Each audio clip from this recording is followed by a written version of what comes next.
Welcome to If I Only Had 10 Minutes. I'm thrilled to be here with Frank Shaw. I'm Jane Randall. I always forget to introduce myself, assuming everyone knows.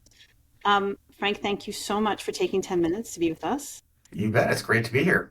Can you introduce yourself to those two people who don't know who you are?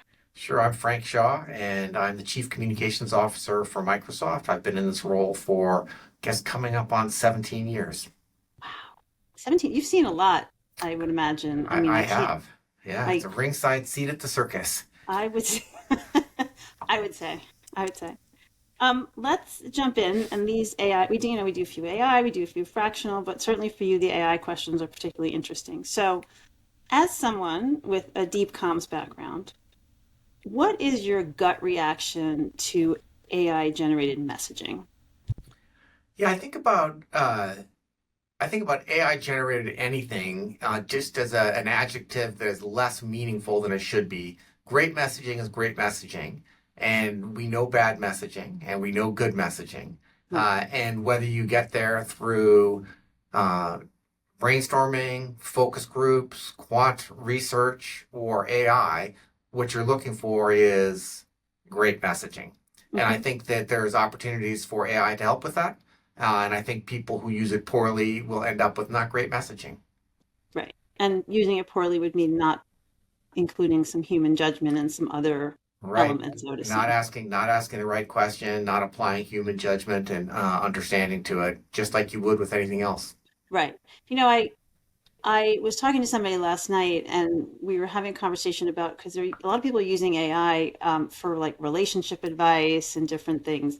And I'm just curious. You know, my thought is, I was like, she said, "Why does that bother you?" And it took me a while to come up with why it bothered me. Um, she's like, "Isn't it the same as going to a psychiatrist, whatever?" And I said, "But you don't know what it's gleaning from necessarily." But I'm just curious because you know way more about AI than I do.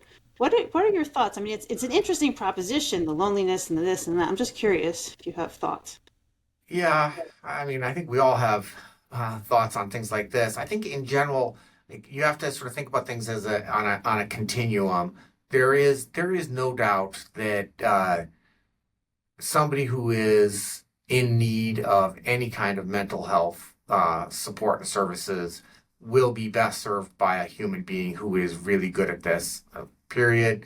End of conversation. Then there is this other class of things where you can actually see potentially a role for AI. I'm nervous before a presentation. Like, Hmm. I'm going to run through this a couple of times with an AI coach. Or I'm going to get some positive affirmations. Hey, I'm really nervous about this. Okay, Right. Frank, you can do that. Does that help me a little bit? Maybe. And if it does, that's okay. But like, let's keep the bar around like real human need Yeah. with humans. Right. No, I'm with you on that one. Um, as you know, we started Comms Collective looking at fractional in the comm space, and fractional as a concept is not uncommon. It's just uncommon in communication. So I'm curious, what do you think a fractional communicator can bring, maybe that a full-time team member cannot? And in the case of Comms Collective, just to be clear, we're talking really senior, often former CCO type people. Right.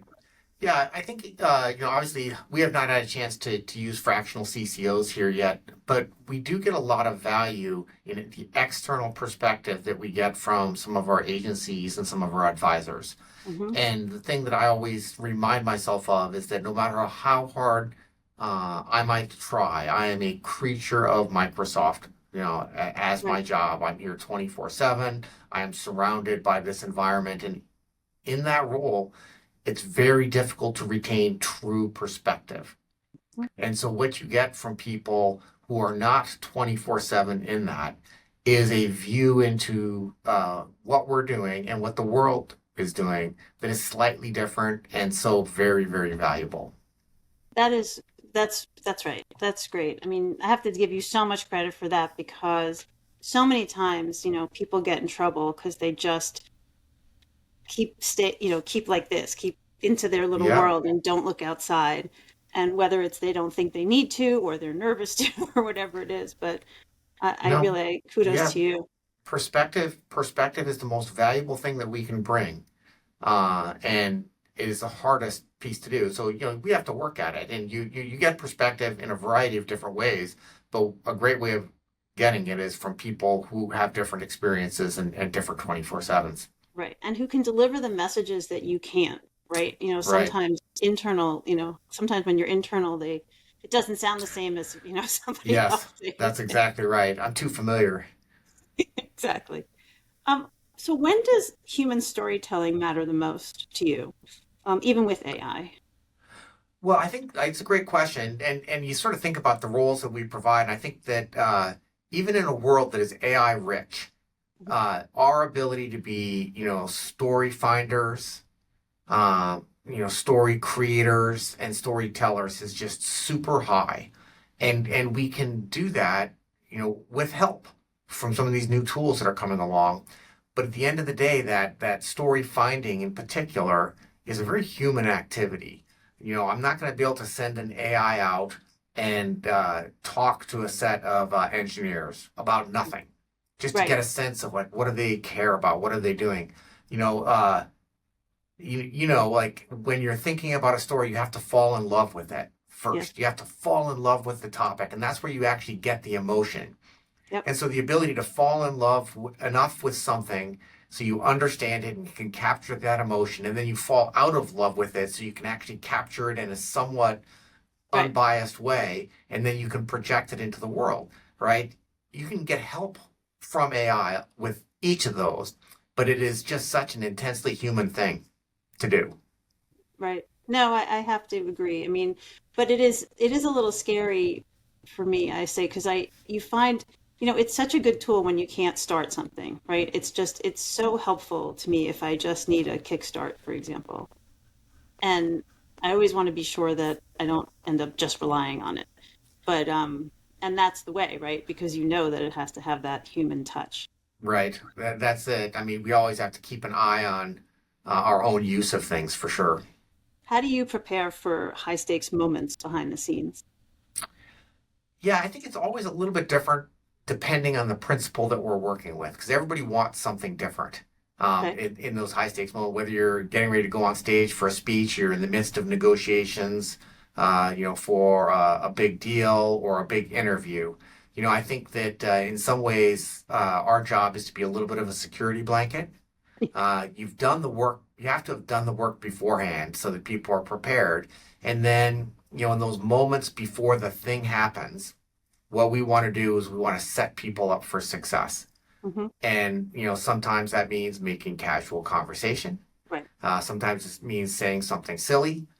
Sometimes it means like running through what we're trying to do again so that people go off with the best set of success. But you have to understand the principle you're working with because all Right. of them would be, slightly, will be slightly different. No, it's true. It's funny as you're saying that. I'm like, yep, yep, done that, done that. It depends on the person, depends on the situation. Exactly. Some people Right. need to be pumped up and some people need to be calmed down. And you Right. don't want to you don't want to pump up somebody who doesn't need to be pumped up. No, no. What do Yeah. people get wrong about you? Uh, Especially now, I mean, I think positional authority is a real thing. And so, I always think about like, how do I show up with people as a human being and not as a person with positional authority. And Right. so the thing I think people miss is that I really want to engage with people. And then a lot of times people, will look and say, wow, you're this, highly tenured person. So you probably don't want to spend time, talking to me. And I'm always eager to get perspectives. Well, I found that myself when we first got on. Um, okay, signature question. What would you do with an extra 10 minutes in your day? Just 10 minutes. Uh,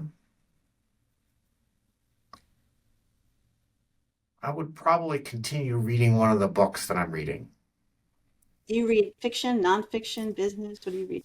I read a lot. I read fiction and nonfiction. A lot of, and of course, in the day job, there's just a ton of reading that happens Sure. there. So my escape mechanism is fiction, and I always like to have time to, sort of get sink into a book as opposed to skim along the surface of it. Is there a particular genre that you like? I'm just curious. I like speculative fiction a Hmm. lot.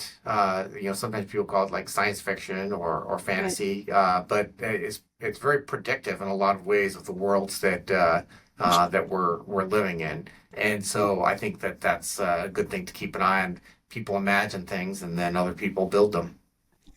That's awesome. Frank, thank you for spending 10 minutes with us. I really You appreciate it. you bet. It's great to be here. Take care.